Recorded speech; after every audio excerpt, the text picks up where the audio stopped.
Ah, bon chance. Monsieur Pepe here for this evening's Treats of Stories.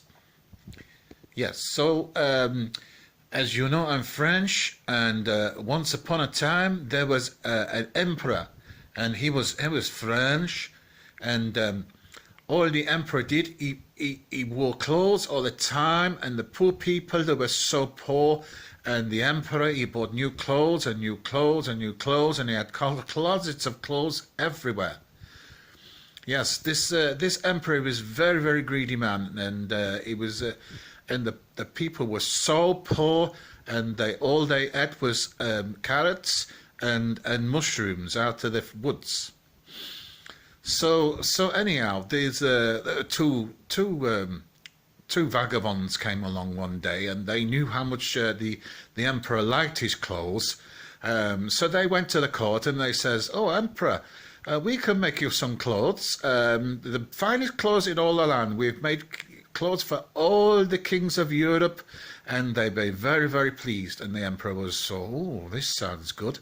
We'll make you a special suit of the finest silks." So the emperor says, "Yes, well, I'll have this suit, and be quick about it and start making it straight away, and I'll give you a fortune if it's right." Then the man says, "The only trouble is," he says, this suit," he says, "everybody who is not stupid will like the suit. But everybody who is stupid will not like the suit." So the emperor goes, "Oh, this is good." Then he can say, "Who in my kingdom is not stupid?" So that's good. So anyhow, he put the men to task, and they started making the suit.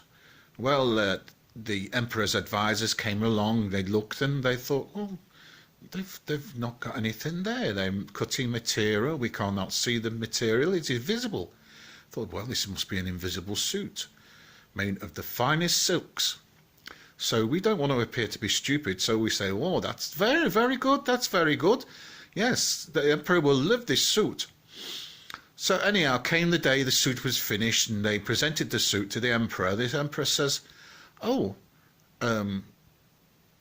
not wanting to appear to be stupid, they said, that suit is fantastic. It's lovely.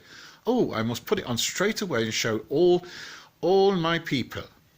So he put it on and started parading down, and he paraded through the town.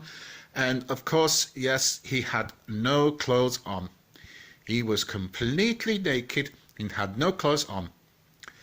Yes, there was little pigeons out there trying to peck his tallywhacker, but they could not do it. And he was moving around, and everybody, because they'd heard, if they thought that they were stupid, they would not say about the king's suit. So they kept quiet, as fear that they might get their heads chopped off. So anyhow, a little girl, she could not keep her mouth shut.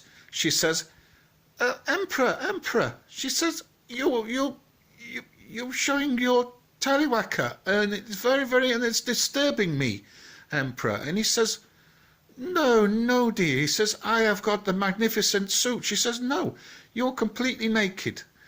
And then the penny dropped that he'd actually been duped by these two guys, and that he was such a greedy man, he didn't realize that to prance, and he thought he had the best suit in the world, etc., etc., and the greed had overcome his brain. So that is it. So the emperor stormed back to the castle, and oh, he was so mad. He says, "I will get these men. I will get these men." And of course, yes, he sent out his shock commandos, and they caught the men, and they chopped them all to bits and hugged their heads on stakes outside the palace gates. Yes, and that's the moral of the story, is do not try and fool an emperor, or he will have your head. Okay, thanks for listening tonight. This is Monsieur Pepe. I've not been around for a while. I've been drinking far too much wine. As you can see, my nose is getting very, very red, and I think I might have some more wine as well. So enjoy yourselves, look after everybody, in a l'Angleterre, yes, and hope you're okay, and have a nice evening, the rest of you. Goodbye, bon chance, auf Wiedersehen.